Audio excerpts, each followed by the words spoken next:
Madam ready ಆಗಿದೆ. Ma'am ಹೇಗಿದೆ ಮಂಟಪ? ನಾನೇ ರೆಡಿ ಮಾಡಿಸಿರೋದು. ಮಂಟಪಕ್ಕೆ ಏನೇನು ಕಟ್ಟಿದೀವಿ ಅಂತಾನೆ ಗೊತ್ತಿಲ್ಲ. ಮಂಟಪ ಅವ್ರು ರೆಡಿ ಮಾಡಿಸಿದಂತೆ ನೋಡು. ಸುಮ್ಮನೆ ಇರೋಣ. ಮಂಟಪ ಏನೋ ಚೆನ್ನಾಗಾಗಿದೆ, ಆದರೆ ಏನೋ ಮಿಸ್ಸಿಂಗ್ ಇದೆ ರಮ್ಯಾ. ಏನೋ ಮಿಸ್ಸಿಂಗಾ? ಏನಮ್ಮ?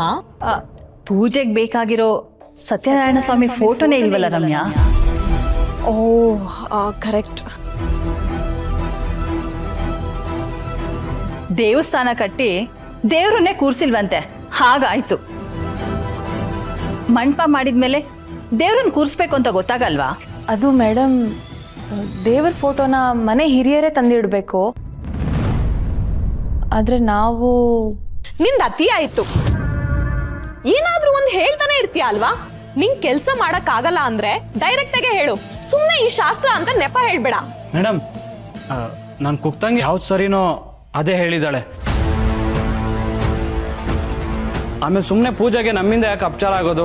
ಮೊದಲೇ ನಮ್ಮ ದೆಸೆ ಸರಿ ಇಲ್ಲ, ಇಲ್ದೇ ಇರೋ ಆರೋಪ ನಮ್ಗೆ ಯಾಕೆ? ಕೆಲಸದವ್ರಿಗೆ ಇಷ್ಟುದ್ದ ನಾಲ್ಗೆ ಚಾಚೋಷ್ಟು ಸಲಿಗೆನ ಈ ಮನೆಯವ್ರು ಮಾತ್ರ ಕೊಡಕ್ ಸಾಧ್ಯ. ಹೇಳಿದ್ದನ್ನ ಕೇಳೋದ್ ಬಿಟ್ಟು ನಿನ್ ಬುದ್ಧಿನ ಉಪಯೋಗಿಸಕ್ ಬರಬೇಡ. ಏಯ್ ಲಟ್ಟಣ್ಗೆ ಸೌಟು, ಹೋಗು ದೇವ್ರ ಫೋಟೋ ತಗೊಂಬಾ. ಮೇಡಮ್ ಅದು ಒಂದ್ ಜೀವ ಇಲ್ದಿದ್ ಫೋಟೋ ಅದು. ಒಳ್ಳೆ ದೇವ್ರನ್ನೇ ತಲೆ ಮೇಲೆ ಕೂರ್ಸ್ಕೊಳಂಗ ಆಡ್ಬೇಡ. ಹೇಳ್ದಷ್ಟ್ ಮಾಡು. ಹೋಗು ಫೋಟೋ ತಗೊಂಬಾ. ಏನ್ ಮುಖ ನೋಡ್ತಿದ್ಯಾ? ಹೋಗ್ ಫೋಟೋ ತಗೊಂಬಾ.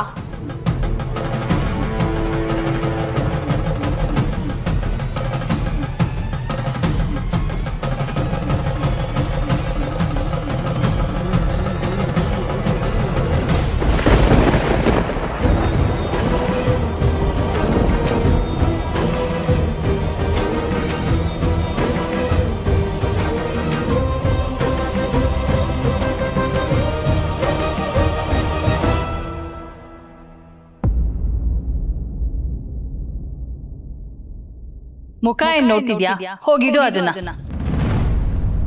ಎಲ್ಲದನ್ನು ಹೇಳಿ ಹೇಳಿ ಕೆಲಸ ಮಾಡಿಸ್ಕೊಬೇಕು. So irritating.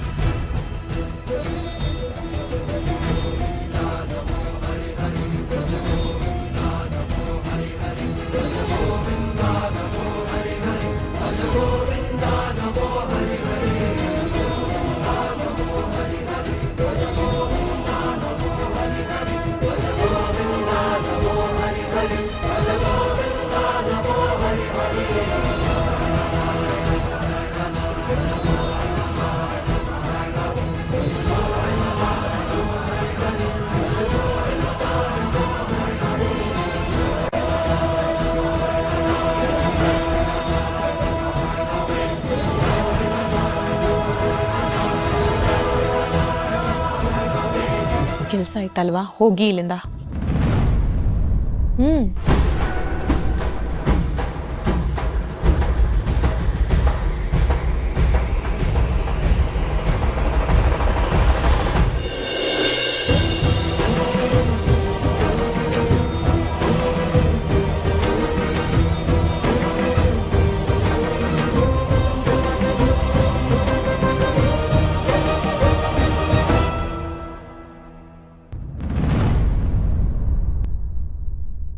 ಇದೆಲ್ಲ ನೀನೇನಾ ಮಾಡಿದ್ದು? ಹೌದು ಅಮ್ಮಮ್ಮ. ಎಲ್ಲ ಸರಿ ಇದೆಯಾ ಇಲ್ಲ ಏನಾದ್ರೂ ಮಿಸ್ಟೇಕ್ ಇದೆಯಾ? ತುಂಬಾ ಚೆನ್ನಾಗಾಗಿದ್ಯಮ್ಮ. ತಪ್ಪು ಅಂತ ಹೇಳೋ ಅವಕಾಶನೂ ನೀನ್ ಮಾಡ್ಕೊಡ್ಲಿಲ್ಲ.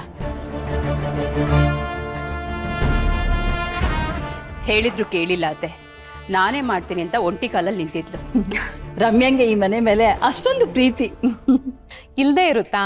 ಇದು ನನ್ ಮನೆನೇ ತಾನೆ. ನಮ್ಮನೆ ಪೂಜೆ ತಯಾರಿ ಅಂದ್ರೆ ನಾನೇ ಮಾಡ್ಬೇಕಲ್ವಾ? ಆಗ್ಲೇ ತಾನೆ ಮಾಡ್ಸಿರೋ ಪೂಜೆಗೆ ಫಲ ಸಿಗೋದು. ಸರಿಯಾಗಿ ಹೇಳ್ದೆ ರಮ್ಯಾ. ನೀನ್ ಈ ಮನೆ ಮಗಳು ಅಂತ ಮತ್ತೆ ಮತ್ತೆ ಸಾಬೀತ್ ಮಾಡ್ತಾನೇ ಇದೀಯ.